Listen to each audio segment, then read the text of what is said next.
Today we're talking to Dr. Dan. He is the Chief Science Officer and a neuroscientist at Qualia Life. It was a wild conversation. This is one of our expert interviews. So we get to talk to him about a little bit about his background, his dissertation, what his research is.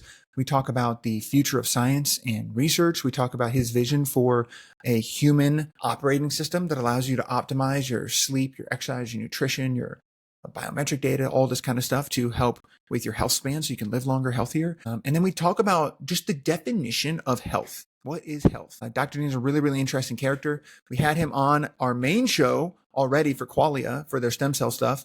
He's a wealth of information. I'm sure we'll have him on again. Without further ado, here's Dr. Dan.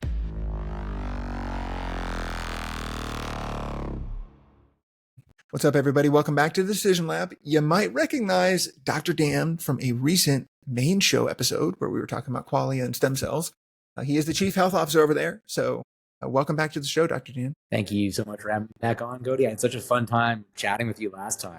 I couldn't wait for our next conversation. So I know. I appreciate that chance to come back and chat more. For sure. So today we're doing an expert interview with Dr. Dan. So as you guys know, this is where we kind of bring people on in the health and wellness space that have certain mental models or frameworks that they use to kind of navigate the wild, wild west that is the health and wellness space today and learn from them about their expertise and about how they navigate this stuff. So really excited to dive in here. Let's start with like your background. Like, how did you get interested in neuroscience and like your PhD and all that kind of stuff? Like, what was that? Yeah. It's always fun to think about how you got to where you are. And there's a book, I forget the name of the author. It's a cool idea. Greatness can't be planned. And I'm not saying that, I've achieved greatness, but the idea that things can be perfectly planned it doesn't prove to be the case. I mean, think about kids these days. What are they going to study to prepare them for the world that hasn't been invented yet, that is changing so darn rapidly? And within our own lifetime, that was also true, just at less of a fast pace. So what I knew from early on, I played sports, basketball, soccer, did track, and just loved, spoke to me. I just played hours and hours a day. I lived on top of a hill where there wasn't many kids around, but I had a flat driveway. And so I just went out shooting, dribbling drills. And I didn't have to be told by my parents to go play. It was just my passion. But I got injured. Some jerk drove across the soccer field in their car, made hard divots in the grass. And in a soccer game, I ended up turning over my ankle early, like 7th grade. And once you tear some ligaments, it's just a lot easier to turn them over again because the integrity of that ligament just not doing its job as it once was. So I now had to deal with turning over my ankle because it wasn't as strong under different stressors of playing sports. So that was a big bummer. But in a way, it was a gift because I didn't have full health where when you do, you don't have to think about it. You just perform. But because I had this issue that I was trying to solve, it made me pay attention to my own body from an early age and ask questions like, what's going on? How do I get back to doing what I love? And that probably was a gift in the sense that it set me on the journey of understanding the body and looking at ways that we could affect it positively, regardless of the situation that you're dealing with, even full health and maintaining it. But that I think that was the origin of my own story. And then my path was, you could highly circuitous in that, I went to college and I knew that I had an inkling of an understanding around going in towards performance, physiology, sports medicine. I didn't know. So I took all the prerequisites for sports medicine, got a major in that, all the prerequisites for exercise physiology, got a double majored in that, had double minor in minor things related to the department, sports management. But I think through that whole process, I had interest in all of it, but I really gravitated towards exercise physiology. And then because of a relationship of one of my professors with somebody at Florida State, he said, go take a look at that program. They're doing a good job down there. So I looked into it right after I graduated, flew across the country, and then went to Florida State for 2.5 years. And it was a phenomenal experience in really all ways. But really the most interesting part of that story is that I ingratiated myself to 4 PhD students as a lowly master. And they saw how interested I was in what I was doing. And they invited me into their office And they would just be sitting there slamming down coffee, talking about putting graphs on the board, discussing them, debating them. And they were all total badasses. One of them was like a national champ for Virginia soccer, 4 years in a row, national champ. He just had this intensity to him. My friend Paul looks exactly like Henry Rollins, but dedicated to exercise physiology, the same level of intensity. And it was great. That was a really, I look back on that with a lot of fondness, but also with great appreciation, because I was able to learn from people much more advanced than me in how they approached learning. And that was really, really cool. So finished there, did really well, but didn't know what I wanted to do after that, and saw a posting for a research assistant at the Preventative Medicine Research Institute, which is a group that is affiliated with UCSF that is doing prostate cancer research and looking at a multifactorial program. So Dr. D, maybe you've heard of him, well-known name, written a lot of books. And so that was a group of 12 people, data scientists, exercise physiology folks, nutritionists. And the whole purpose there was, how do we tie together all different types of lifestyle factors that do have an impact that we know independently, and put that into a program that we give to prostate cancer patients that are early in their diagnosis that will want to do what's something called watchful waiting. And watchful waiting means I don't want to go on any therapy yet, medical therapy, medication, but I want to see if I can affect the progression of the disease. And I just loved that time there. I wasn't there for very long. I was there for less than a year. The study ended, but we had over 100 prostate patients come once a week for a 7-hour intervention. And I think that there was very few studies that were like this. They all got together, they had a community meal, they got to connect with one another, share their frustration stories, support each other. Then they would do rounds. A group would go meet the exercise physiologist, and they'd talk about how to move more in their day. Then they'd go to stress management, learn meditation. Then they went to relationship counseling, so they could learn how to talk with their spouse better. So that This is awesome. Isn't this amazing? Yeah. Yeah. That had a profound, indelible impression. And the criticism, I think, can lead into other things that we talk about today, was that, yeah, but how do you know it's working? Right? So you get this X amount of benefit. How do you know what? And my response is, who cares? Like, sure, we do care. I'm being cheeky, but we need to figure out how to strive towards the greatest magnitude of benefit. And it didn't really neatly fit into the existing models of reducing variables in research down to factors that you have great control over, so that you have a better sense about confidence, I should say, in why something is happening, if something does happen. And if you think about that, why do we need to know why it's working? Why is that such a priority? So that we can manipulate that and turn it into a drug. If we understand the mechanisms, maybe we can drugify it. And that fits more neatly into our medical model. So even at that time, this idea of what we'll call scientific wellness was facing tension with the existing medical system and criticized and whatnot.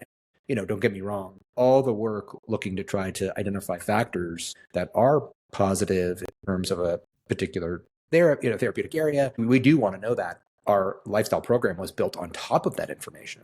But you just don't end there, right? There aren't silver bullet solutions to complex situations, both for disease and also just for lifestyle and taking care of ourselves. We have to figure out how to tie it all together. That made a huge impression on me. And then, so from there, I ended up going in a totally different direction. There was this exciting startup that had raised $75 million looking to sequence the human genome and then annotate it so that pharmaceutical companies could use that data for more personalized drug development, better targets. We were creating a SNP, single nucleotide polymorphism library. And the idea is that we would then write information, almost like a Wikipedia, so that researchers could go in there, look into our database prophecy, search for genes that are related to what they're working on, get more information in our process. And there was a lot of interest, but eventually all the companies in that space went out of business because it was like a product ahead of the market. We'd go to their head of genomics or drug development process, and we have this $1 million solution on our budget. We did our budget 18 months ago, And so it was a situation where like the technology sort of outpaced the practical planning around what the year was going to look like. What ended up happening is all that talent within the entire industry got brought into the pharma base. So they started to work directly at a particular company. Dude, and then it's wild. Google then open sourced the whole thing to everybody. Like, what, 2 years ago? The Genome Project, DeepMind, I think. Isn't that true? That sounds right. I'm not certain. I've kind of loosely followed that story since. I think genes are interesting for sure, no doubt. But I'll tell you this, at the time, like anything in health, there was a feeling that this was going to completely change everything about medicine and instantly. And it was disappointing.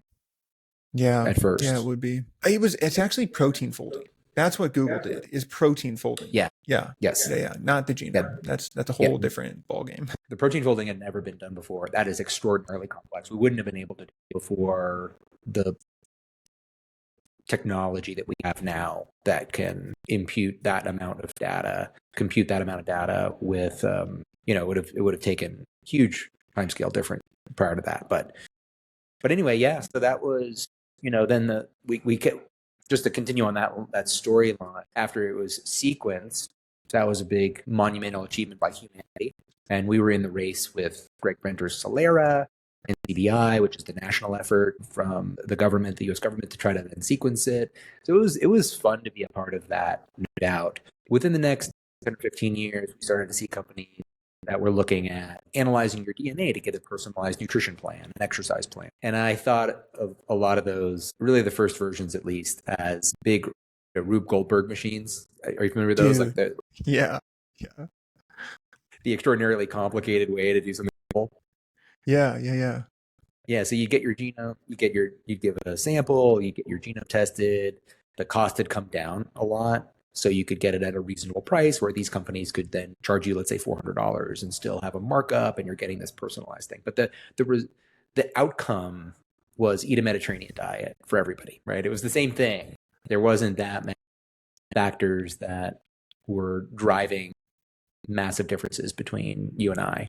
Having said that, there actually have been major successes in that space. There are now over 200 different drugs that have been developed for people with small genetic disorders that might be 5 or 10%, that constitute a small percentage of the population. And so it's been a slow burn story, but an interesting one. It just didn't have that immediate pop. So it lost a lot of wind, but there will be good work that will continue to happen because of what we did in terms of the genome. But then from there, I made as dramatic of a change in my career. I went from prostate cancer research to genomic data sequencing to working in the pharmaceutical space, where there was a company that was looking at a orphan condition called narcolepsy, which means there's less than 200,000 people that have it within the United States. Huh. I did not know that about narcolepsy. Yeah. The reason why that has a specific designation by the FDA is because they recognize it's not a large enough population for a large pharmaceutical company to develop a drug, because it's $1 billion drug. You couldn't get the money back, basically. Yeah. So they said, how do we help all of these populations? And they created the Orphan Drug Program, which means that they had discounts on the drug development process. They could also have fast track status to get it through faster. And I did not know this existed. Was that? I didn't even know that orphan drug thing existed. That's cool. Yeah. And it's actually become very profitable. There's been for a lot of companies because they can charge a lot of money too for these rare disorders. They develop a drug for them, competition typically. So it's a good thing. It also has some, capitalistic drivers that are why people have issues with the pharmaceutical space now. Really capitalism that's driving that discontent, but not the innovation. And so that's where I learned about sleep. And, I could tell you a lot. I was there for almost a decade. So that's where I was at the longest in my career. And what a wonderful experience working for Jazz. I'll tell you one example.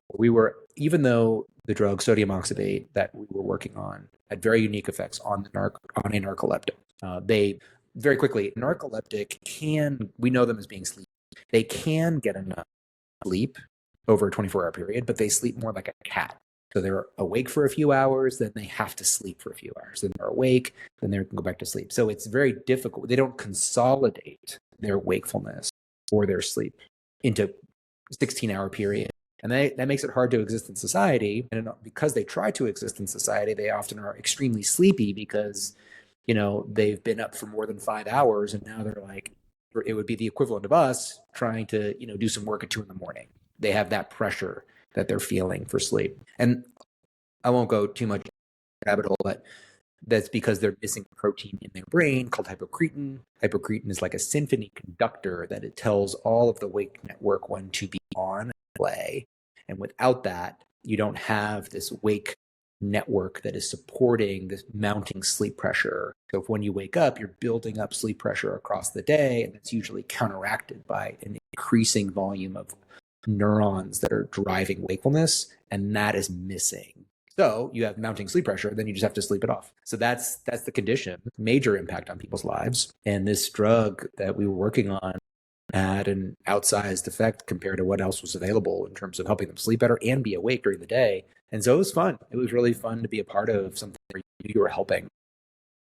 Wow, that's awesome. Is this the portion of your life where you went and got a PhD in neuroscience too, didn't you? Or is like, where's that come in? Yeah, so that happened at the end of that journey. I had published papers when I was there. I started the medical affairs department. So I ran research grants, was supporting 30 different clinical trials, and then also was in charge of scientific publications, which meant that part of my job was to be on top of every paper that was published on the topic and by us, be really organized on that, and also publish as well. So I did some publishing on mechanism of action, turned myself into a bit of that, and then my job changed. So I would go visit like our distribution partner in Europe and give talks over there. And that's when I met a neurologist who knew my work. Turned out he was a reviewer on several of my papers, and then he invited me to do a PhD with him. And that's how my journey started. So a bit of a unique process there. But yeah, so then I had 2 mentors at Stanford, Jed Black, the second director of the Stanford Sleep Clinic, second ever, the first sleep clinic in the world. And then Jamie Zeitzer, this is super brilliant circadian biologist, worked at Harvard under Chuck Seisler. He got a PhD there. And they were just absolutely wonderful, really supportive, guided me. And then my 2 different collaborators in Netherlands, Hanno Pell and Gert-Jan Lammers. One is the head of diabetes at the hospital, and the other one is a very skilled narcolepsy diagnostician. He's very good at determining like what is narcolepsy and what's not. And so that was my group of 4 just superheroes in my mind that guided my journey, gave me support. And they knew from the beginning that my goal was to become a sleep researcher, but to answer some questions that I had developed over time, and then really to go back into the public health space, thinking back to my work with Ornish and the Preventative Medicine Research Institute and say, hey, okay, how do we actually help people be healthy? And the natural fit was, how do we help people sleep better at first? But you very quickly realize when you're in the wellness, scientific wellness space, that everything feeds into the other, right?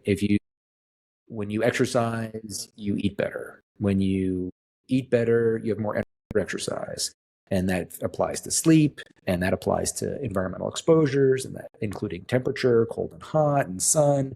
So there's all these different determinants. You quickly realize, I need to figure out all of those. And that started my mind thinking on, okay, what do we really need to attend to our own health as an individual? And then what do we need in society to try to help support that process? Because we really can't treat wellness like it's a disorder or a disease.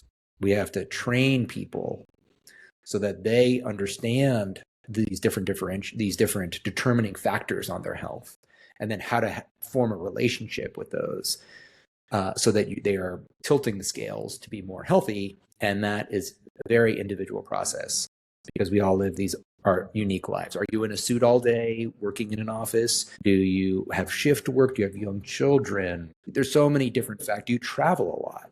We all have to figure out how to learn that information so that we can help direct our life on a day-by-day basis so it's a little bit healthier each and every day because of what we know and the skills we've developed. Got it. And so then was that what your dissertation was on, or what did you study in there, and what did you find? Yeah. So interestingly, the first 6 months of my PhD, I got permission to study behavior. And that was not directly related to my research. But knowing that if that's the direction that we're going to be moving in, then you need to know what shapes a person's behavior if you want any of the research that you're generating, working on to have an impact ultimately, right? So that was very clear to me. And one of the clear reasons for that is when I was working with Ornish, a personal story is that my father was diagnosed with cancer. And so here I am in a position studying cancer, trying to help my father who didn't have a healthy lifestyle. I think he also had really bad sleep apnea and was very sleepy all the time. And so I was trying to help him, but I was just lobbing information at him over and over, and it wasn't working. He was very proud of me, but he didn't know what to do with it. It was overwhelming. Yeah. And so when he passed away, that was really clear to me that if you want to affect people that you love and people that you never will meet, you do need to understand how people work and change. And so what I did is I took the first 6 months of my PhD and I researched all sorts of different behavior models. And then I constructed my own behavior model. And so a behavior model is something that will either describe why does behavior change? It'll try to predict it. This is when you think behavior will change, or it can even just serve as a model that you can use to change behavior. And so what I did is I put those all together into what I did is I deconstructed all these different behavior models. And I thought, okay, what are the different parts of the brain that are responsible for when this certain change or behavior is elicited? What are they utilizing, in this moment to try to get people to change? There's lots of different ways that you can analyze it. And then I had what I felt were these pieces that I could build like Legos into a model. And the model that I created was the loop model to adopt and sustain health behaviors. So how do you get somebody to pick it up and then keep going? Because we're not trying to get people to just try things. We're really trying to get people to how would characterize their pattern of living. And so very quickly, what that looks like is four steps. So why should you do it? That's the why. How do you do it? That translates the why into how do I actually make it happen in my day? Am I doing it? And is it working? And each one of those you can dissect, but you can see each one of them is independent in reinforcing behavior change. I can't get you to have visibility into how you're doing with that behavior just by telling you that it's important again. And so we have overfitted our models on behavior change just to the why. And that is valuable, don't get me wrong, but it's incomplete. And then, typically like imagine this in the health book space, right? You have the big think book. This is why carbohydrates are bad, whatever. And then you have the follow-up, which is the recipe guide. It's like the how-to. So we do see that commonly. And then we have now things like quantified self-devices, which can track some aspect and give you some visibility into what your day is looking like and how you're interacting with it, your sleep, your movement. And then what's very big and important and popular for a long time is then diagnostics. Like, give me some insights into my body and even though I describe it in that step, because it makes the most sense to describe it in, why should I do it? How do I do it? Am I doing it? Is it working? The reality is that people can enter into that model from any part. Right? You could buy a Fitbit because your friends have one. And then as you're doing steps, you want to learn more about them. Or you can get, my doctor got this blood test and I'm seeing these markers are off. Now I'm interested in figuring out, I'm now interested in getting a Fitbit, and I'm also interested in reading more about how to solve it. Even though we describe it in that way, the reality is it can come in every different direction. So at that point, it's like early 2000s, and I have developed this model and I'm presenting on it at Stanford Medicine X and Health 2.0. I'm getting really nice feedback on it. And I'm also doing my PhD. In my PhD, I'm looking at doing a little bit more work to continue what I had been doing at Jazz Pharmaceuticals, which is looking at sodium oxybate on narcolepsy and finishing some papers there. But then I start to move more towards where I think my future is going. And I'm looking at how what I describe as ecologically relevant amounts of sleep loss have an impact on day performance, in particular eating behavior. So a lot of sleep research will say, we're going to give you one full night of sleep deprivation, and then we're going to monitor what things look like the next day. That's great because you want to actually test in a way the capacity for this to have an effect. So let's create an extreme example to see if there's even a there. But ultimately, what we care about is what I call this ecologically relevant, which most people are not missing a whole night. Like, oh, I didn't sleep Tuesday. It was more like I didn't sleep enough on Tuesday. Yeah, Right. for sure. That'd be wild. Just Yeah. slept 0%. Yeah, exactly. Very uncommon.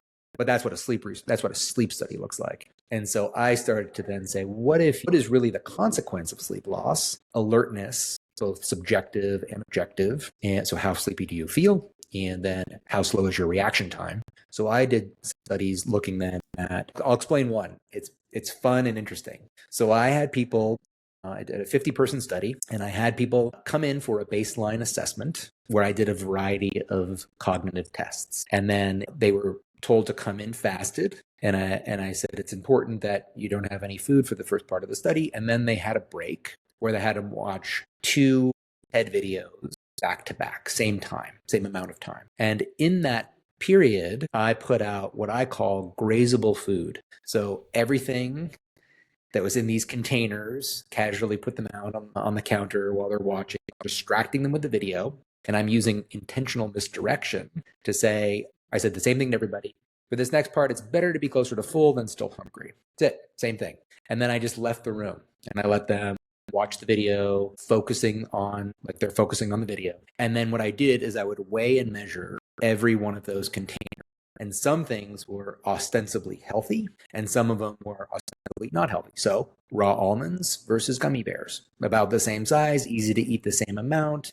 Like, it's very different to be like, I'm going to take one more handful or a few more nuts than another bagel. It's a totally different size choice. Yeah. So I had all these choices that were, and what I cared about is what they thought. So at the very end, I'll tell you there, but remind me to come back to that. I'll just say it now, but then I'll continue. At the very end, after the second study, I did ask, what do you think? Rate the healthfulness of this item. And that way, if somebody's, for whatever reason, this is the third example, but like gummy bears are super healthy, then if they're eating a lot of them, they think they're doing something well. And that's very different than, I know gummy bears are not healthy and I ate a lot of them. So I am not aligning with my own goals for how healthy I'd like to be, which is another question that I would ask. So I'll come back to that. But then 1 week later, they came back in, and the night before, they were randomized to get more or less sleep. And that may or may not, I mean, you can get a little bit less sleep and somehow wake up feeling great, or you can get more sleep and feel sleepy. So I didn't measure their sleep. I was measuring the outcome of that. And I was trying to stratify those differences. And so, yes, how sleepy do you feel? And the next morning they came in.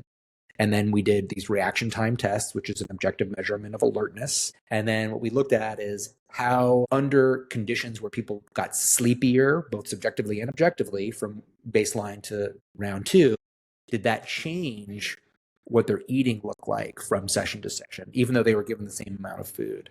And what we found is that people that had self-reported sleepiness and also had objective slowing of their reaction time, or what I call errors of commission. So when you're really sleepy, you actually might push the button even though the signal wasn't there to do it. You start making errors. You're slow and make errors. And what we found is that indeed people were less likely to align with their own eating preferences. So they were more likely to eat the foods that they think were unhealthy, even when looking to try to be healthy. And they were also likely, if they felt subjectively sleepy, they were also more likely to eat more calories to a significant degree. So that was an example of how testing ecologically relevant amount of sleep loss and real world eating behavior.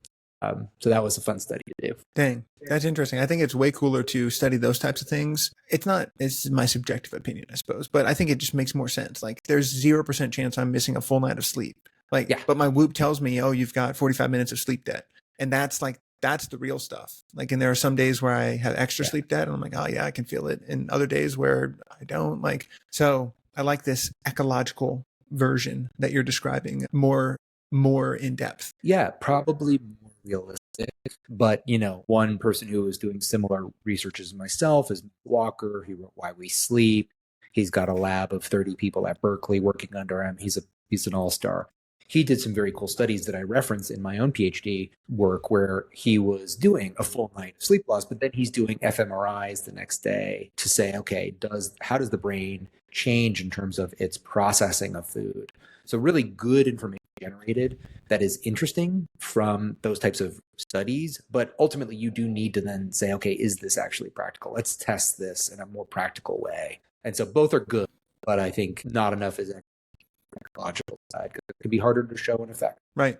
So were there any big like aha moments or specific breakthroughs from doing all of this? Or like, honestly, actually, I think the better question to ask you, based on your research, how did it change your behavior, your personal behavior? Yes. So one thing that we see is that a person who is sleep deprived is more likely to defect from their personal health standards. So when you are sleepy, you know you are more vulnerable to having a case of what I call the fuckets, right? You're like, you know what? I'm not going to go to the gym today. That's the perfect way to put it. Holy shit. I love that. Right? You know, I'm not trying to eat donuts right now. Fuck it. It's so relatable. Right. You're like, all right, you know, tomorrow I'll get back on my path tomorrow. So that is an interesting one. This wasn't work, but through the research that I referenced, is that there is a change in the calculation for you become a little bit more optimistic. So people that are betting are more likely to bet under conditions of sleep deprivation, like in the night. Casinos obviously engineer all of the conditions to try to extract as much money from your pocket as possible. So what do they do? If you go into a casino, they're very busy in the middle of the night. They give you weak drinks. The lighting is right. They are keeping you artificially stimulated because they know parts of the brain are tired, and you are much more likely to then say, you know what, I'm going to put 1,000 down on red, whatever. And then that is some sinister shit right there. It's sinister. Yeah. Yeah. People wake up the next day and their calculation of risk was diminished the night before. And they wake up and are like, because you're more likely to focus. A tired mind is more likely to focus on the outcome of winning than on the consequence of not winning. And so even though that is in a very specific context, we can think about how that might apply to all sorts of things of life. You know, imagine a very tired person on an executive team at a big company making a big decision under stress about something that they should do, and they're overfitting their analyses on the possibility of winning, but then they make a very risky decision for the business that could really harm it. So the consequences are real, and I'm really glad in the last, starting maybe 15 years ago, a change in society going from, you know, sleep loss as a badge of honor to sleeping well as a badge of honor. I am a serious person. It went from, if you listen to Bill Clinton give his talk at the inauguration, you know, I'm going to be up day and night for America, tapped into this grind ethic. Like I'm not going to let sleep get in the way. But now you hear people virtue signaling around, well, I make sure I get my sleep every night because I'm a responsible person, and it's a discipline. Getting good sleep in a way is a discipline, and so you're demonstrating. Yeah, do 100%. I plan my entire day around my sleep. It's not even like it's the first thing that I plan, and then everything else comes after. Like, yeah. And let me ask you, why? Because I feel like I am, based on what we just talked about, I feel like it should be obvious, but I am doing a disservice to those who I serve and my purpose to not have my brain in its full capacity. If my brain can't focus and stay with someone and be like on point for the things that I'm doing, then like I'm not bringing everything I could to my mission, my purpose, my vision, what I want to do. Like I'm bringing half a brain. Yeah, totally.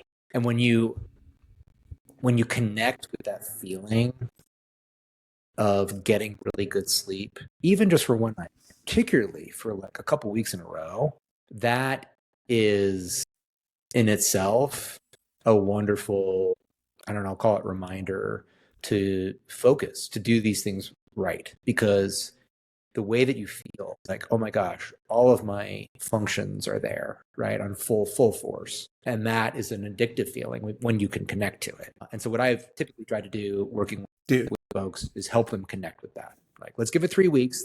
We're not committing. I'm not going to try to change your behavior forever, but let's commit to this for 3 weeks. Then you decide how you feel. And hopefully that's enough to get them prioritizing it. Yeah, it's tough because I mean the debate that I go back and forth in a lot is that there's like culture. There's a lot of things that happen at nighttime that Yeah. make it hard to always perfectly like have a social life, Yep. if you will, and still get your sleep. And not even like partying and all that crazy stuff. Like I don't drink and I don't go to bars. I'm like that's just not me. But even last week we went to the drive-in, and drive-in movies go till like we went as a team, and they go till like 1 or 2 in the morning sometimes. And it's like, holy crap, dude! Like the next 2 days, I felt like a train hit me. I felt hungover, and I didn't even drink. Like my recovery score on Whoop was like a 20, and then the next day was like a 48. I could barely make it through any of my CrossFit stuff, and it's just like, damn, when you get on that positive feedback loop, it's amazing and it feels great, and you're crushing it, and you're crushing work and your workouts and all this stuff. But then it is also, if you mess it up, like it's not fun necessarily. You get a strong signal. Yeah. And I'll even talk a little bit about some cognitive functions, if you don't mind, because please. Really when we're talking about like what are the different cognitive functions that we think about, right? We have attention, memory, decision, even forms of intelligence that can be affected by this, at least over time. At the basis of all of those is arousal, right? It's the state of being awake and being reactive to stimuli. So it underlies attention, motivation, memory, performance. It's kind of like an energy dial. So think of like deep sleep as being the lowest level of arousal in a 24-hour period to full alertness. Your eyes are wide open and you're absolutely focused strong, hard on whatever you're doing. And that arousal is regulated by our brainstem. So we have different areas there. So we have the reticular formation, an area called the locus ceruleus, which is, ceruleus means like cerulean blue. It has a slight blue tint to it, which is why it was named that. And this is where norepinephrine comes from in the brain. And that is one of the way that brains work is you have these specific nuclei throughout the brain for various neurotransmitters. And as a brain develops, those neurons will spread to the right parts of the brain to help do their job. And so the locus ceruleus is part of this brainstem arousal mechanism, the reticular activating system. You have other neurons like the pedunculopontine nucleus. That's where acetylcholine is located. You look at nootropics and conversations on that around acetylcholine, alpha GPC. These are all in a way trying to either provide precursors or try to keep acetylcholine present in the synapse longer because it really helps with maintaining focus and attention. It's like focus stamina is your acetylcholine system. Then you have in your Raphe nucleus, you have your serotonin, and that is also involved in the wakeful network. And then that is going through the thalamus up to the cortex to try to help the brain be awake. But that is the seat of all these other functions that we talk about. And so, as I was mentioning, underlying alertness is arousal. But alertness being on the watch, it means al alerta, means on the watch. And that is your ability to sustain attention on something, to stay ready to respond. And it is, you're actively monitoring the environment. And I'll mention something about ADHD is interesting. So one of the reasons why people with ADHD are hyperactive, Chloe will like this discussion, and she might not be hyperactive, but there is so much information in our perceptual field. Birds chirping, the sound of somebody tapping a pencil near you, all of that information coming to our sensory apparatus. And in order to focus, we need to filter out a lot of that information and direct our attention to just whatever we care to direct it towards. And so a tired mind is unable to filter out a lot of that information. And so you are now overreacting to the birds chirping, the pencil tapping. It is causing the brain to be over-responsive because it is too tired to filter it out. And so that's another way. This is why you and I care so much about getting good sleep, because it makes it harder to do what we want to do. You can't sustain your attention very long on things. Think about how many things you have to do to run your business, right? There's reaching out to guests and follow up and doing all that stuff. And on a day where you don't have good attention, then it feels like you can get half or less done because your mind is jumping around versus like, I'm working on this now, and now I'm working on this, and literally it could be like, I thought about stuff, stressed about it all day long and got nothing done. or I knocked one of these things down domino by domino and I crushed my day. That is the difference that we're talking about. 1000% agree. I Yeah. hate days where I just like get distracted and can't focus, because I do a lot of creative work too. I like to have huge chunks of time where I'm getting into a flow state, and I'm like, I literally have on my table right here a little sticky note that's like a checklist for me entering a flow state, and the very first thing is good sleep. That is the very first step of my flow state like checklist. Then clear task, having something fun planned after the flow state block where I get to go, my brain knows, oh, you're going to go get to do something fun. That just helps me personally. Love it. Having coffee and a nootropic like Qualia or MindLab Pro or whatever. Brown noise helps me. Some type of cold exposure. And that's like where I splash my face with cold water and then I get into it. That's like my thing. And it all starts with good sleep. If I don't do that, none of the other stuff matters. It is the biggest lever.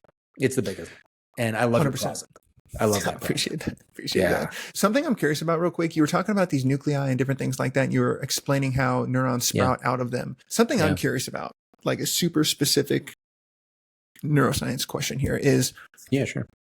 Those neurotransmitters, we know they're there, whatever, those nuclei produce them and things like that.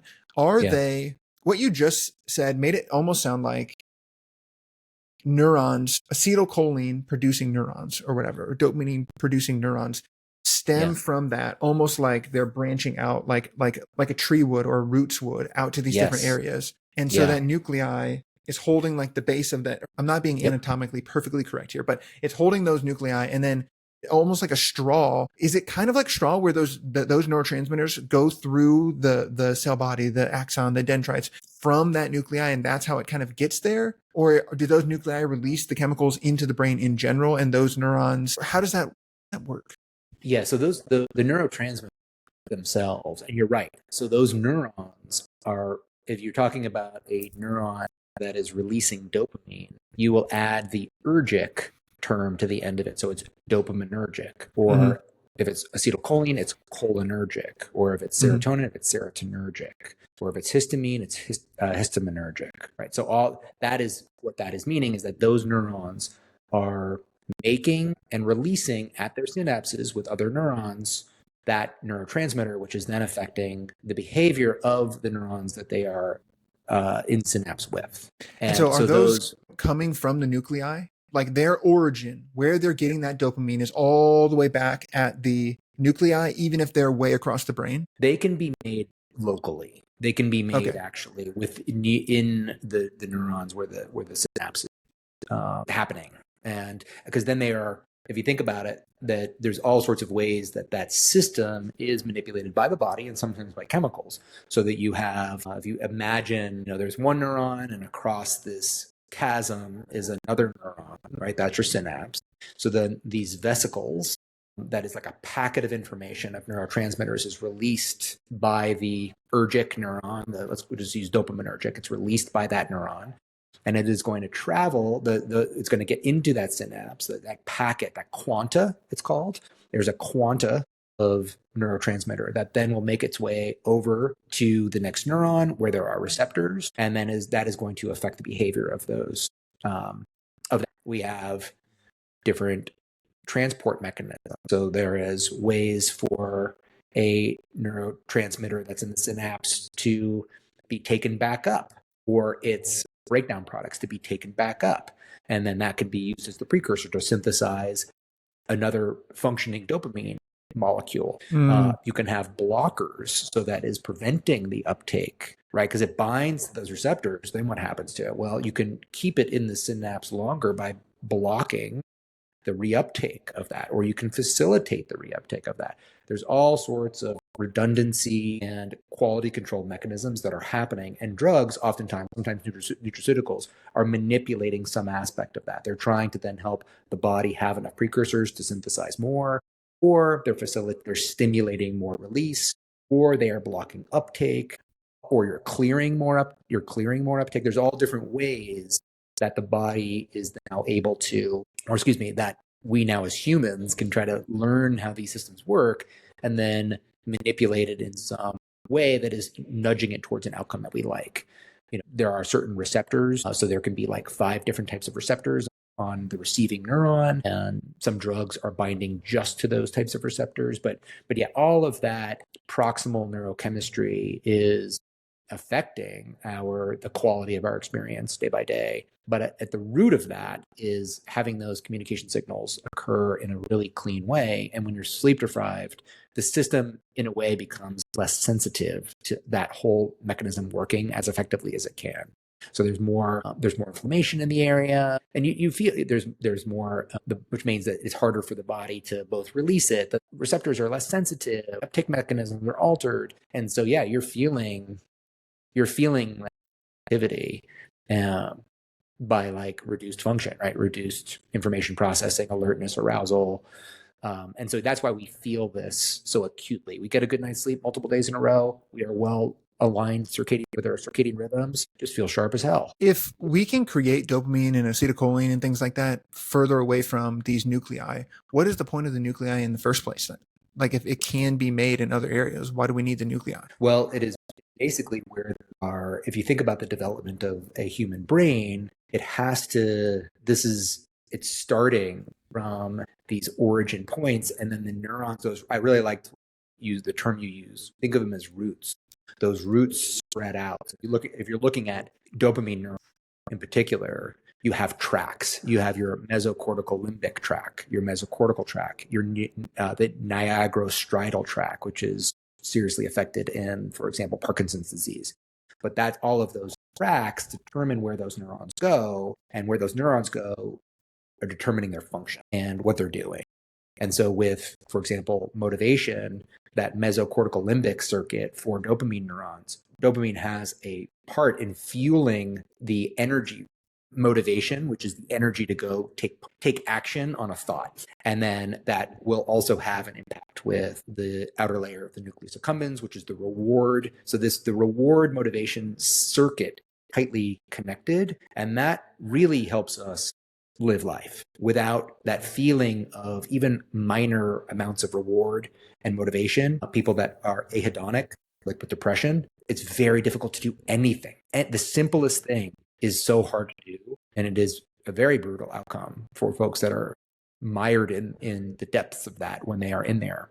So that is a really big challenge for society to figure out how to get a person out of that. Yeah, that's interesting. So they're origin points in our neurodevelopment that then allow these things to spread out like roots, and then that creates the interconnected biogene or neurome, I think is what it's called, with the interconnectome of the brain. Freaking love that. Yeah.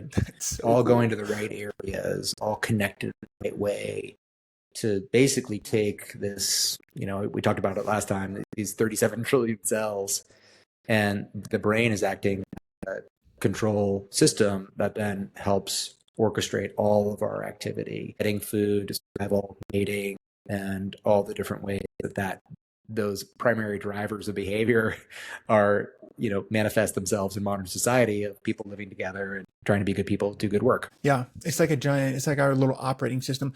Speaking of operating systems, something I'm interested in is a project you've worked on called HumanOS. So the human operating system. Tell us more about that. Like, what is that? Like, it sounds cool.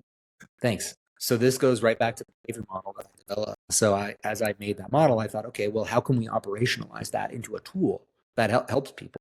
Let's not sit in our ivory tower and not create a solution. How do we make this into something that people can benefit from? And that looks like a digital health coach, where you have education. And of course, I've put a lot of thought into how we educate. It's not just more information, but it's really teaching principles. And then we have how-to guides. So imagine that you sit and listen to a course on a complex topic, something related to diet, and you are persuaded that a particular way to do it is compelling. Then you have to think, imagine you're listening to that course and you're taking all these notes. Then there's the very practical side of, okay, how do I implement this in my life? What products do I buy? How do I learn to cook in this way? How do I, think about all the different ways to make that eating style, that eating pattern, one that I can adopt? So diet is actually one of the more challenging ones than others, because you do have a lot of skill to learn on top of the knowledge that drives you to want to develop those skills. And I'll say one thing too, which is an important point. whenever you're asking people to adopt a behavior that is more, in a way, inconvenient, costly, or challenging than the default environment, like go make a salad and eat it, and it's going to take 25 minutes to actually eat it because you're chewing so much, or this donut, which tastes better and is super quick and I can pick it up and eat it. People can always try things, but you're not going to sustain a behavior that's good for you if you don't really know why you're doing it. People will try a bunch of things just due to their popularity. Like my friend did, we're all trying fasting, but a lot of good behaviors end there because unless you really understand something well, it's hard to continue. And I describe your belief in something as it's not binary. It's not like believe, don't believe, but there's also depth of belief. Like I'll go into a talk, working with special forces and the military, Navy SEALs, talking about sleep. And I know from the beginning that everybody in that room believes sleep is healthy because we can feel it. But through describing some details, the depth of your knowledge, the depth of your belief is now been affected. And that depth of belief can actually be one of the motivating factors for why you're doing it. So it's not like I'm going to help you believe something you didn't believe from the beginning, but I'm going to help you believe it even more. And so that's how some of the interaction here. But going back to the tool, then it's how do we package that all together? And so the full tool, which I never fully built out, would also probably include blood work and other health assessments. And we had quantified self. So we were connected to Fitbit and Aura and those types of devices. And so you have now the education on the why done in very short courses that are broken into short lessons. So every micro course is like 30 to 60 minutes, all aiming to emphasize the principles of don't get lost in the details. Let's understand the principles behind this that you can take away. And then how do I help you with that? That is a service that we provide to people. All right. If I'm going to get blue light glasses or whatever, these sheets, man, every little thing is a research project. So why don't we go out there and try to make that easier for people? Go look, read, see what we like. That's an evolving landscape, obviously, but that's a service. And a lot of people have a hard time endorsing any product. And when you're doing that, you're not as much as you can. You have to be willing to change, what you recommended, which can be embarrassing if you're like, you know what, I no longer think this, but that's just the game that you're playing in a way. A game, I mean, right. Like it's the mechanism of all of it. So it's just how shit works. You've got to be able to be humble about that. I feel like. Yeah. And so then, this behavior change model, real quick too, is why, sure. How, and then what are the last two? So why should I do it? How do I do it? Am I doing it? Is it working? Okay. Why, how, is it working? Or am I doing it? Is it working? Okay. Yeah. Interesting. And people can enter in at any point on the, I'm visualizing it as a circle or like a cycle almost, and they can enter at any point almost. Well, I love that you did that because it's called the loop model, right? That's why. There we go. Perfect. Yeah. It's not the line model and it's not the, cross the finish line model, right? It's not like you just go through it once and you're done. It's actually the process of, because health is more of it's a process goal, not an end state goal. It's not something that you learn and that's it. You cross the finish line, you've reached the peak of the mountain. It's something that you have to constantly refine. And if you think about it, as humans, we are very different by decade, not only in terms of our cellular makeup, but also by what our interests are and what is driving our motivations to be healthy. When you're in, let's say, midlife, and let's say you have a partner and want to have kids, that takes hold as a primary focus. When you're, let's say, later in your life, in midlife, now you're thinking, how do I preserve my youth? So your motivation is changing for why you're doing something. And then, right, and that applies when you're young, as very young. When you're young and you're playing sports, right, how do I maximize my performance? That is a health-related motivation. And so you have to really speak to people and communicate this sometimes similar ideas, sometimes different, but in a way that is motivating to them. And this is something that really frustrates me because so much of I was working with corporations and there was a very strong emphasis on, disease prevention because it's costly. But the argument that I would make, and when speaking with people, is that the best diabetes program in the world needn't mention the word diabetes once, as long as it gets people to do the things that also happen with diabetes or improve that condition, right? Standing up, moving. So on HumanOS, we have a 5-course program called the Cognitive Performance Program. And the whole thing is showing ways mental performance or physical activity within your day, and a regular practice is going to bolster cognitive performance, help you perform well in life. Same with sleep, same with stress and resilience, same with nutrition. And so we're tying everything to how do we help you kick ass? But those behaviors are indistinguishable from the same ones that prevent disease. But you're just not going to get anybody to, hey, you know what? You're 27 years old. Go for a run so that you don't get peripheral arterial disease when you're 70. It's not what's motivating. They're so far away from it at that time of life.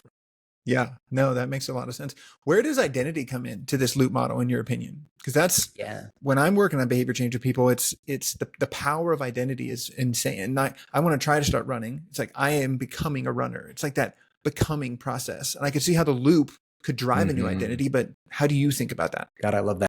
So that is a huge part of it. And when we think about behavior, right, there's different ways that a person will do something. That what is their motivation? Motivation itself is not a singular thing. So you have external motivation. This is, for example, doing a behavior because you might earn a Starbucks card at the end of the quarter from your HR department. So the motivation to do it is from an external reward, and that's fine. There's not a problem with that motivation, except as you move across the scale of motivation types, you are likely a behavior is more fragile when it is primarily based on an external reward. What research has seen is, let's say you are motivated to get your $10 Starbucks card. I mean, it could even be little, but it's something that you are striving for. But in order for that same thing to have a similar degree of motivation, round two, you have to up the reward. It doesn't work the same for the same reward size. So that's like an external reward. Now, move all the way to the other end of the spectrum, and now I'm not going for a walk or going for a run because of something else that I could get, but rather because I have now identified as somebody who does this behavior. I am a healthy person. I am a runner. I'm a vegan.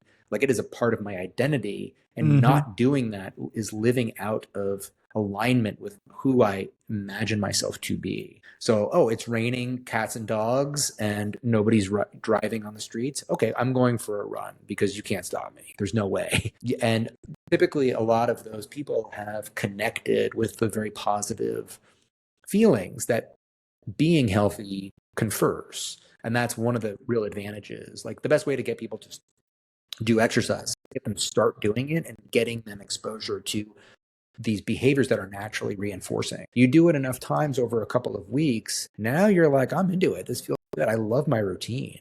Anybody who is in a routine can attest that it feels like you could do that forever. It's when you get out of your routine that it feels like it can be impossible to get back into it. And there are some reasons for that. It's your depth of belief concept, I feel like, is interesting, because there's like not a runner and runner. And then there's like David Goggins runner and I'm a mom with 12 kids runner. And like the depth of, it's raining. I'm not the type of runner that runs in the rain. Like, it feels like there's this depth of belief in identity quadrant or whatever as well, almost. Yeah, that's right. So what I'm referring to is something called self-determination theory. This is the inventor. The inventors were Edward Deci and Richard Ryan. They come out of the University of Rochester. So this work began early in the 80s, and it really is kind of, you break those ideas down.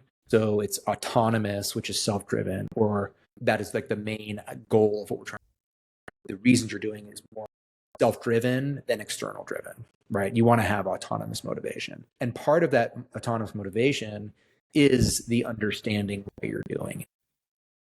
So there's two things that are happening there. There's the cognitive, and then there is what we'll call like the primitive or reptilian. Exercise all forms of stressors that are natural, like cold exposure, like sauna, like exercise, these things can become addictive because they are releasing chemicals that actually will make you feel really good. And then you become, in a way, addicted to the drug that is stimulated by that stress. And that's one thing.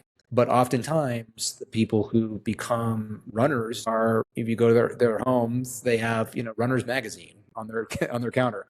They're They're invested in the culture. They're reading the articles. They want to know everything that is a part of this hobby. And if we can turn good, healthy behaviors into your hobby, like my wife loves cooking, and I don't do a lot of cooking because she loves it. So the idea of like getting groceries delivered from, a service that does that, and I'm not criticizing it, but for her, that's anathema. She wants to go and look at every orange and avocado. She relishes that. It's not an inconvenience. It's not something she's. You found a good one, dude. Like I need a wife that loves to cook too. I love greatly, like amazing food like that, but I'm not that way. I need it to be efficient. Yeah, totally. And I'm more like you, but I really admire her for that. She found this love. Yeah. And I'm hoping that, at one point, maybe in the next decade or two, if I'm spending less time in my career in some ways, that I'll pick up that hobby and find the love in the process of cooking. But we've talked about that as a family. Like really cooking in a lot of ways for her, it's very meditative. And she's doing this thing out of love for her family and taking care of me and our 3 boys. And so the whole thing just gives her lots of very positive feelings. It's also creative. So she grew up, her dad is a cook, and she cooked with him. So she has a lot of positive associations. And so they would, go to the farmer's market together and find, they were total hippies.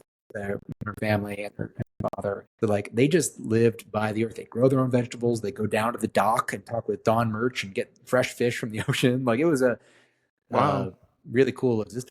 That's how her love developed. And unfortunately, fewer and fewer people have the time to find that passion. But, it doesn't mean that you can't continue to. But what is her shelf filled with? Cooking books. She reads about the recipes, but she reads about the stories of the chefs and where they're from. It's a way to experience culture from all over the world. It's a great illustration of this concept of somebody who has now identified in this way around this health habit. All of the work around it is pleasure. Yeah. Yeah. No, that's interesting. Yeah.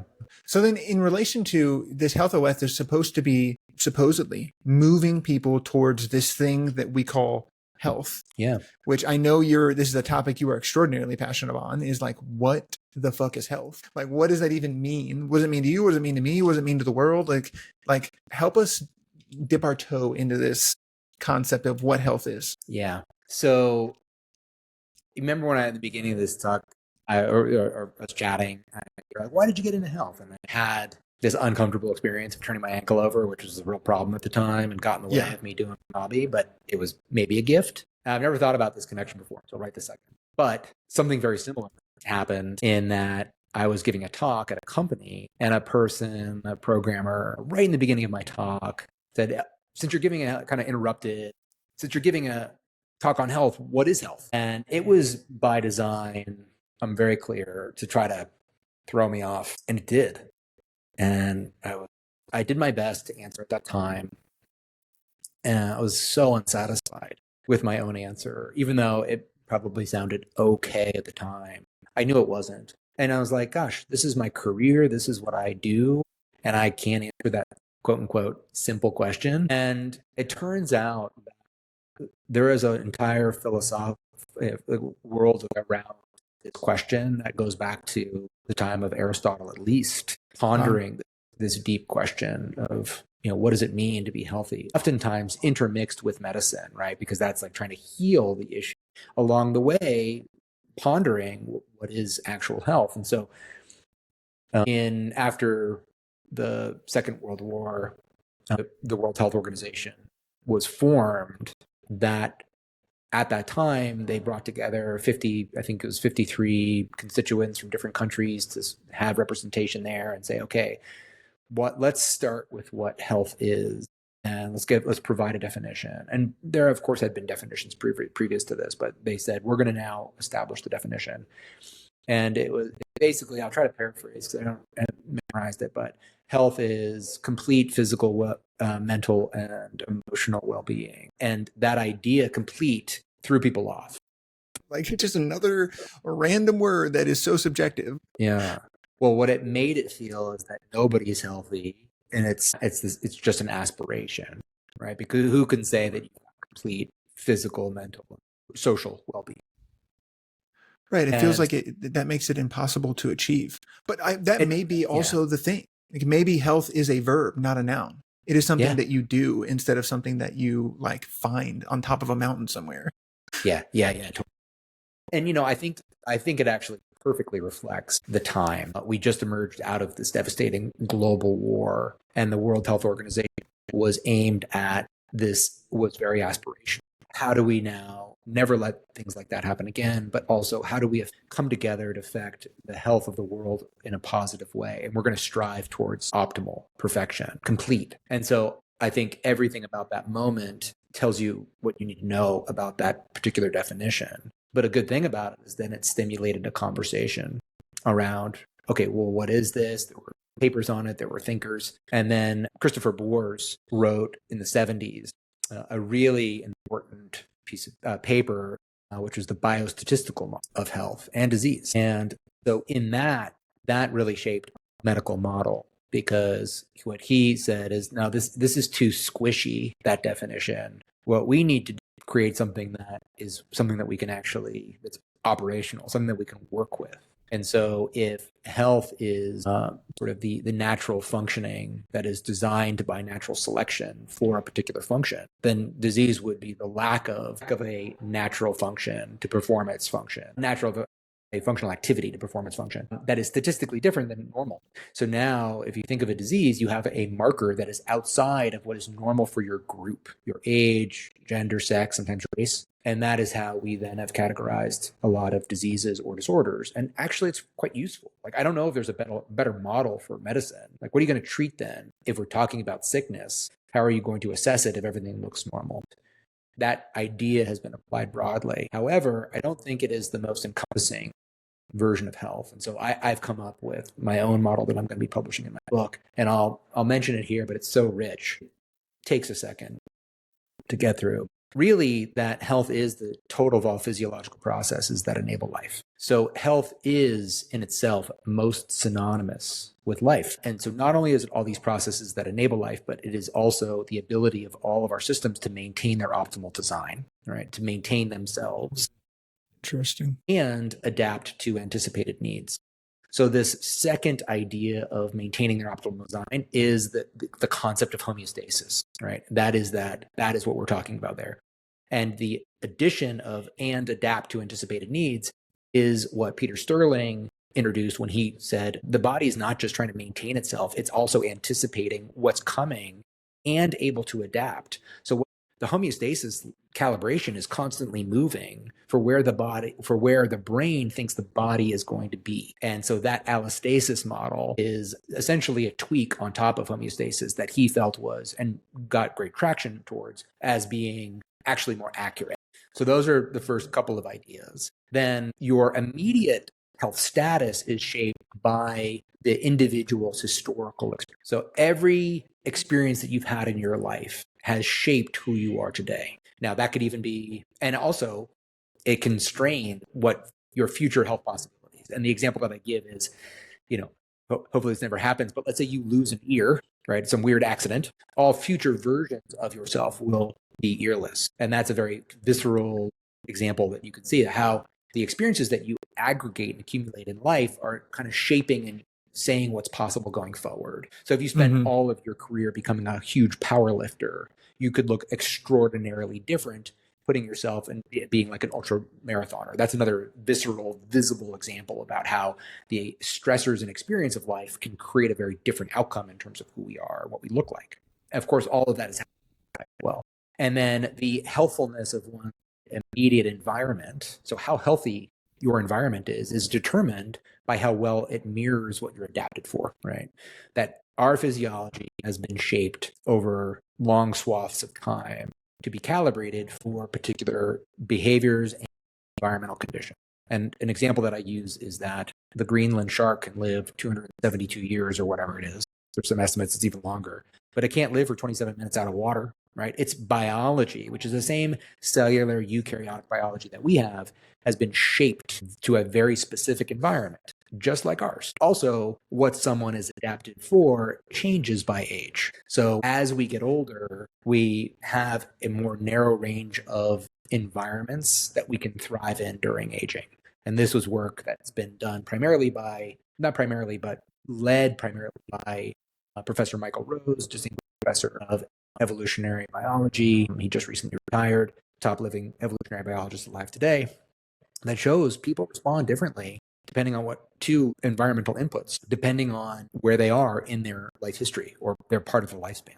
Essentially, as we get older, we are more only tolerate the types of factors that have had Darwinian scale time to penetrate fully into our gene. When we're younger, we actually do better around things that are more novel, like agriculture, right? We actually do really well with those, but we haven't had enough time on Earth for those novelties, even though they're 10,000 years old, for those novelties to fully penetrate into our genome. So we don't respond to them the same way that we did when we were younger, and that's discombobulating for sure. All right, so that is the healthfulness in the environment is how we're adapted for, that this changes over time, and then the magnitude of health that we have is reflected by an individual's resilience and robustness to stressors. So think about resilience is, imagine a tree that can bend in response to a high gust of wind without breaking. That's how resilient you are. Robustness is, now imagine that same tree with a thicker trunk and more established, that it can tolerate more wind before it even bends, right? Those are two different concepts. How much can you deviate outside of what your current homeostatic set points are adapted to and get right back to where you were? And the other one is how much can you tolerate those changes without even needing to make the acclimations? Your body can just resilience versus robustness. That's interesting. I like that. Yeah. And then lastly, magnitude of health that an individual has enables different performance levels in different functional activities and towards their vital health goals. So what you see overall with this definition is that it is a lifelong process. It's not like something we talk about, oh, this person is, unhealthy. Health is really your physiology live. So from the moment you are conceived until the moment you die and breathing, you have some form of health. What we are talking about is a higher or lower level of health across that journey. And that can then be measured or defined by how well our systems can maintain themselves. So we spend a lot of midlife and, after we fully developed, maintaining that system, which then eventually starts to decline because this accumulation of damage means that even the systems that are designed to maintain, like the damage control systems, are being damaged themselves. And you just have this decline in physiological function with time. And that means that you can't tolerate things as well. You can't go on vacation and stay up till 2 a.m. watching a movie outdoors without it having a greater impact on you. And so, and then, who you are has been shaped by your history, and how healthy the environment is really about what you're adapted for and what age you are, and then how resilient are you and how robust is your health, and then what does that enable in terms of functional performance. So we don't I'll think about LeBron James, right? He's been playing basketball for a very long time, longer than ever at this high level, longer than what's much more common. He's been able to essentially sustain a peak level of health that has enabled a functional activity that has a very high threshold in order for participation. So it doesn't just have to be disease occurrence, that his essentially peak health span, this is what we're now getting into when we think about health span. We have all different types of health span. In general, health span is, can we extend a higher level of health deeper into our life? But there are so many different types of health span. Peak performance span, independent living span, career span. And there's essentially an innumerable amount of those. And it is up to now individual bodies to define, okay, this is another form of a health span that we want to measure and create validation around so that we can assess a person's actual level of health and and how much they can function in this particular way. So that, I think, is a much more robust definition to... How does this definition change your personal behavior? Because, that's a lot of stuff, but day to day, how does it change your personal behavior or what you suggest for your family, your kids? So a lot of what's interesting about it, with that in mind, it helps me see different things. And so, for example, when something's happening to me, I have understanding, so I get sick pretty easy, which is frustrating, but it's actually always been the case. So I actually probably have an older than my age. That's what I would guess, that it is older. And so that is a way to kind of interpret where I am in terms of that function in my life. But I also know we can do incredibly well when we continue to put ourselves into an environment that we're suited for.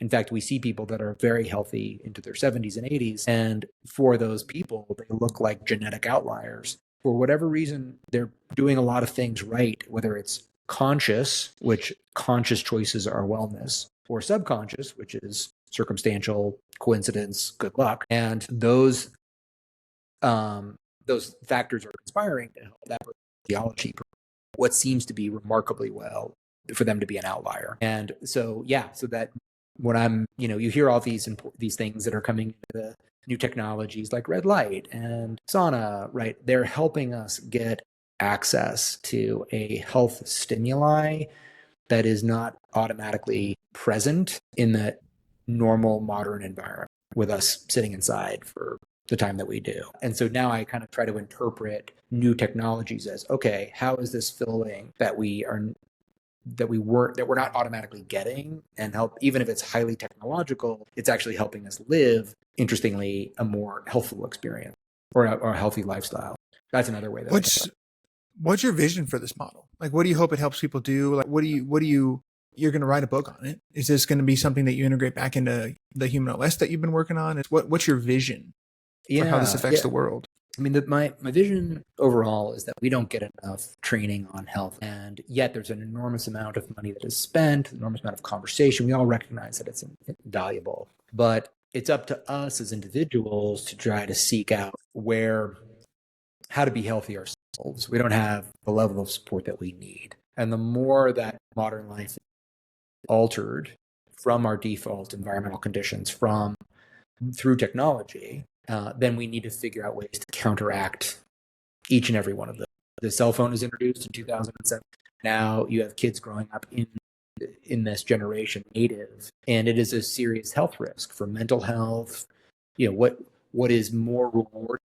The phone can be more rewarding than anything else. So kids are not getting out, they're not playing, they're not socializing. We have now introduced into the world another health impairing stimuli, and we have to learn to act that so that it doesn't overtake our health and diminish it or cause us to age faster. Dynamic will continue. It exists, it will continue, and it will likely accelerate. So we all have this need to learn ourselves so that we can do a better job handling the modern environment in a way that where we are continue to serve as good stewards as our health. We just don't have the support for that. So the book's goal is how can I help a person understand the bigger picture of health overall, where we came from, all the different forces and factors that shape our health, what our healthcare system looks like and where it lacks, and what we need and what you can do about it. And so it's much more a big think book it's not another health book. It's a book specifically on health itself. Got it. Damn. Yeah. I cannot wait when is that supposed to come out? Is it done like in the publishing process, or like where are you at with that? Because I would love to read it. Yeah. Oh, great. Thank you. Well, I had to put it down for a little bit. Started this new job and been working on just getting up to speed there, which has been fun, learning a lot of subjects that I'm interested in, but with a lot more depth. And then getting back to, I've got 15 out of 25 chapters written, so I'll look to see if I can find a book agent soon. And if this feels like a good fit for them, but then that will start that journey. And, I'm definitely not a ham. I don't love the spotlight, but I really love sharing information that I'm passionate about that I think can help people. So that's weird. Like, I will get up in front of an audience a million times when that's the condition, but I'm also not like somebody who's like, give me the mic. I want to be the center of attention. Yeah. I feel like people like you who don't want it are probably the ones that should be in front of the mic more often, if we're being honest with ourselves. The ones that want it just want it and have practiced being in front of it and working through it, but I don't know that directly correlates to whether they should be there or not. Yeah. Always. Yeah, that's true. Yeah. And the other side of that is I totally admire somebody get up and be entertaining and like respond to that spotlight, and everybody in the room doesn't want them to stop talking. It doesn't even matter what they're talking about. I admire that too, but I don't know if I'm 100%. Yeah, no, I feel you. I 100% agree. Cool. All right. Well, it's been a wild ride today. Let's bring this thing in for a landing a little bit here. Is there any final thoughts you'd like to leave people with, or any place you want to direct them? Yeah. I mean, I'm doing a lot of where I'm doing my work. You can certainly go to HumanOS. That is go check it out, see if it can help you. Where I'm doing a lot of my work now is, of course, with Qualia Life. And we talked about some stuff related to them last time. Great company. I've wanted to work in product development or for a company that is doing that for a while, because I think you can do a lot of good there. You can embed a lot of good science into a product that is in an easy form factor for people to benefit from. So that general concept is there. And we also have, with the hallmarks of aging, a model or a template for different types of targets that we can go after. My job there is really education. So how can we help make the people that want to come and listen to us interested in what we're doing? I think every day, how do we make those people wiser, more informed, smarter about these areas? And it's a really cool service to be like, hey, I can do all this work while this person who, let's say, is a lawyer or whatever, they're spending a lot of their time living their life, and I can make it easier for them. I can do a lot of that work, and I can talk about these things, hopefully in a way that they're like, oh yeah, I can grasp that. And so that gets me up every day. But we're doing a lot of work on our blog. So we talk about all sorts of subjects. I think the one that is currently up now is the value of letting your mind wander, the attention restoration theory, getting out in nature and not having a task to think about. So task negative activities, just letting your mind process all of the thoughts that get stuck up in there. Particularly with iPhones, and we don't get enough time for that. But that's an example of how the mission, the mission of the company is to create really valuable formulations, but also to help create great health science information that, independent if you buy a product or not, you can still benefit from the company. And that is what we're about. Just trying to, mission driven for sure, helping in these ways. Heck yeah. Cool. Well, we can link them below, and I really appreciate you hopping on for an extra interview. We might have to bring you back. There's so many things that we didn't even get into today yet. You're just a wealth of knowledge. So appreciate you sharing your time with us. Cody, I love chatting with you. You're, like I said, you're doing a great job. Whenever you want to have me back, I'm sure we'll have more to talk about. Let's do it. Cool. All right, everybody. That's a wrap for this episode of Decision Lab. If you like this no BS approach to health and wellness, hit the subscribe button. And if you have an expert you want us to talk to, hit us up on Instagram. We'll reach out to him, see if we can get him on here. Otherwise, I'll see you next time on Decision Lab. Peace. Take care.